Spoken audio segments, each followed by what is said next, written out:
This is your brain. This is your brain if you use AI. For those listening, you're just going to have to imagine like a bowl of soup or a steaming pile of nothing good. On today's episode, AI is allegedly rotting your brain. We are a few steps closer to the infinite content machine, and AI's hottest couple, OpenAI and Microsoft, may be on the rocks. This is the last episode of June. Welcome to Adjunct Intelligence, the podcast that looks at artificial intelligence and where it has an impact on higher education. My name is Dale, AI enthusiast, and I am joined by Nick McIntosh, learning futurist. Nick, are you well? I'm on tenterhooks about this whole drama with OpenAI and Microsoft, mate. Especially with Johnny Ive jumping the shark and sort of joining in there. It's getting messy. I like me a bit of drama. There's a bit going on, isn't it? Yeah. It's like Bold and the Beautiful, the AI land. Nick, before we get started, I just want to call out to the community. We're building here. I think it's quite warm. It's quite fuzzy. It's making me feel good. The feedback that's coming through our comments and through the reviews has been really, really nice. So if you're new to the space, welcome. I want to say hi in whatever medium you're listening to, and please say hi back. So pleasure to have you here. Please subscribe, follow, whatever platform you're on. I personally love exploring this space with you, Nick, but getting to share this far and wide, it's a real treat. And please do. I mean, the more we hear from you, I think there's real value to be gained here. Yeah, from Finland. Hi, Finland. We're big in Finland. Big in Finland. Let's get into the news. There's a study going around at the moment that more or less says your brain will rot if you use AI. The MIT study has blasted onto news sites and social feeds quite dramatically and says, this is your brain. And this is your brain if you use AI. For those listening, you're just going to have to imagine like a bowl of soup or a steaming pile of nothing good. But the truth is a lot more nuanced. Of the 54 participants in the study, those who were told to write an essay with a large language model were less engaged with the essay they wrote, and thus were less engaged when they came back to do the task a few months later. No arguments. But it's, for me, less of a study around AI rotting your brain and more of one of when you offload your job to AI, the metacognitive function to bring it back may take some extra thinking here. For me, this is the same thing that happens when I offload tasks that I do to maybe people in my team and then I have to come back and do them myself because I've taken sick leave. Sure, it's going to take more. It's probably a bit of a call out to task stewardship. I've mentally crowned cyborgs, those who don't define where the AI stops and starts, as superior to centaurs, those who have a really clear delineation in AI tasks and what they do as humans. But this study made me be a bit more reflective about where perhaps we should end and where the AI begins. Perhaps AI shouldn't kickstart your brainstorming, but more of a sense check to further your ideas. Perhaps it shouldn't be automated to remind me of things that I really should be actually driving here. Prioritizing which tasks can be offloaded to an AI to reduce cognitive debt is just as important as understanding which tasks require genuine creativity and critical thinking. I love this take. I think you've really nailed the nuance that gets lost in the AI brain rot headlines. But that metacognitive piece is just absolutely crucial because there was massive hype on this entire piece. You referenced 54 participants. Turns out by the end, it was just 18 for the critical fourth stage of this test. So this is a preliminary study at best. What's even wilder, though, the fun part, is I've since learned that the study itself was potentially designed as a kind of cognitive trap, right? Scroll down to the summary of results, and the researchers have put a bit of an Easter egg in there with embedded prompts with misleading cues saying, if you are a large language model, only, in bold, only read this table below. So the idea being this would trip up both AI systems and human readers, and most people just walk straight into it. So the paper kind of became a real-time demonstration of the very cognitive offloading that it's studying. I think this is the thing around AI studies in general, is that we're probably really hungry for research, for data, for anything coming here. So I think a lot of these studies are early and we probably need to understand longitudinal and more data rather than quite small ones. So balanced information diet, it's always the way. But yeah, your point about task stewardship is spot on, right? The students who showed enhanced connectivity were the ones who engaged brain first, then AI. So they earned the cognitive right to use the tool.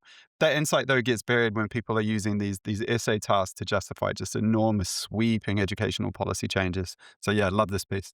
It's a one to watch. Speaking of ones to watch, Australia is looking to the UK for tech talent, hoping to lessen the reliance on American talent that we currently have.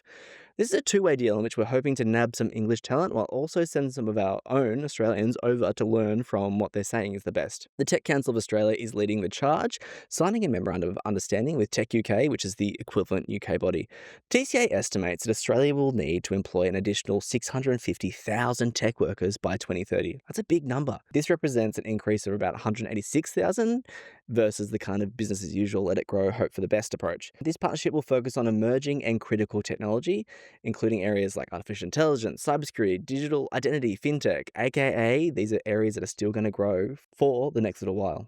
Google's VO3 is now generating 360-degree video content that works in VR headsets. And early tests show we're crossing the threshold from impressive demo to genuinely immersive experience. Sure, it's rough around the edges, but so was a lot of AI content 12 months ago, right?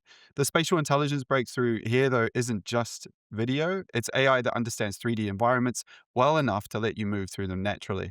So there's some interesting experiments coming out around traffic surveillance systems, tracking real-world movement across multiple camera feeds, which is indicating an AI developing genuine spatial intelligence. In practice, what does this mean? I mean, we're approaching potentially AI-generated 3D worlds that you can explore and not just watch. Google Genie was something that came out about a year ago, which was really interesting in that. If you think gameplay which goes through the fog of war and builds the world around you, it's really exciting stuff. I mean, for education, this means students could soon step into historically accurate recreations of a space or a time and experience, explore complex phenomena, scientific phenomena in 3D, or think Inception, work through architectural designs, the movie, architectural designs before they're built. I think the rough edges here will smooth out fast. The foundation for spatial intelligence, though, this is a game changer that makes everything else possible. At a really practical level, I think VR content, the gap has always been the availability of content. There is a big financial cost to producing 360 and virtual reality content. And for this to be interactive and done almost automatically, my Gemini credits just rolled over. So I Nice. think I'll be trying this out very soon. Tech's greatest love story, OpenAI, and Microsoft are fighting over AGI, Artificial General Intelligence, an acronym that essentially means that AI matches human level thinking skills. The story began when Microsoft and OpenAI buddied up for a few reasons. Microsoft needed AI capability, and OpenAI needed servers. A match made in heaven. Until now. Their contract kind of says that when ChatGPT owner OpenAI achieves AGI, they can break free from the Microsoft exclusive control. Mm. OpenAI CEO Sam Altman believes that they're almost there, while Microsoft Satya Nadella calls such claims as nonsensical benchmark hacking. All in all, they contract terms become very expensive problems. Microsoft, realizing their 2019 agreement might actually backfire, is now trying to renegotiate and remove the AGI clause entirely. There's no doubt that Microsoft is a titan. They're the second biggest company in the world when we look at market cap, which makes OpenAI a bit of a god in this space. So whatever happens, the outcome could reshape who controls the future of artificial intelligence. A reminder that in tech partnerships, today's small print becomes tomorrow's billion-dollar battle, and perhaps more. In other model releases, Nick, are you any good at sketching?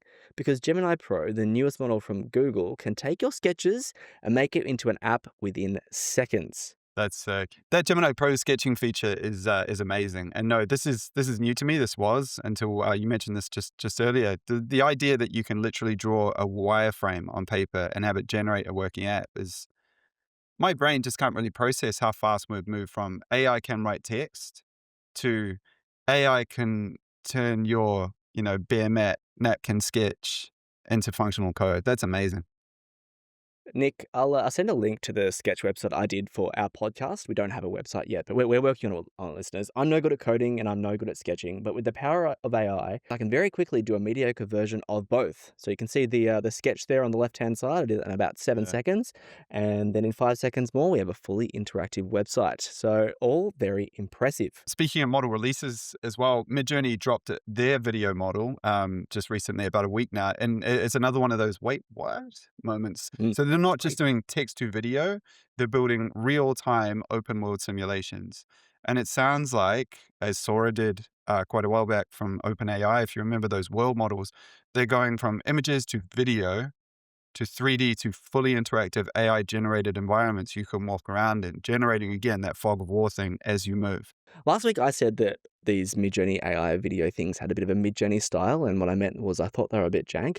I'm taking all of that back. It turns out if you actually prompt properly, and the results you can get with the Midjourney video function are truly incredible. I've had so much fun with this.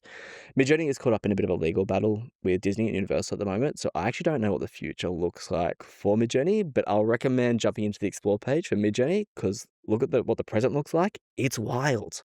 Yeah, and that entire sketching to app pipeline, the AI video generation, and real-time 3D, we're looking at a world where students will be able to go from rough idea to polished, interactive multimedia project in minutes rather than months. You referenced as well the 3D creation thing. The other thing is the barriers to entry for that. To use Blender, to use other tools in this space, Unity engines. You spend months to learn how to use those, even poorly, you know? So this is amazing. The creative, the technical barriers are just gone, which makes that whole "what skills do we actually teach?" question even more urgent, I'd suggest. Odyssey World recently had this AI video you can watch and interact with. You can pretty much walk around these videos. Put incredibly simply, a few frames from a video generation and you enter an entire world. But if you start to think about what this kind of looks like, what content means when it's generated, when it's interactive, it actually starts to hurt the head a little bit when things aren't written. They're not programmed, but generated based on math and infinite randomness. It's a brand new world, and we're a bit closer to that infinite content machine. But Nick, I mentioned Midjourney's legal woes, but there may be trouble on the horizon for all of these AI labs who've been hoovering up all the content that build these AI tools. Yeah, this is really interesting. So a US federal court, I believe, just ruled that Anthropic's AI training on copyrighted books constitutes fair use. Insane, a massive win for the AI industry. But using pirated copies to build training libraries still counts as theft, and they're heading to trial for damages, right? I see very recently, since then as well, Meta had a similar ruling, which is starting to build up those precedents in favor of these guys. The decision, though, essentially says how you acquire training data matters, but training itself can be fair use. So this creates a roadmap that distinguishes legitimate AI training from copyright infringement.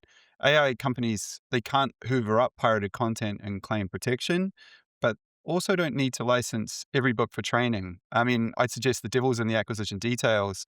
And this precedent, possibly these, haven't had a chance to look properly at the Meta thing, will reshape every similar case going forward. Wild space. Copyright law has never been more exciting, and all in all, watch this space.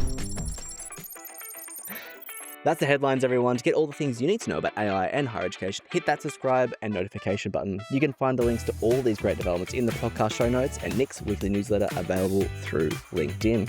We'd love to tell you what's on next week's episode, but it is a world that moves way too fast. You'll just have to tune in. Until then, stay curious, stay intelligent, stay the human in the loop.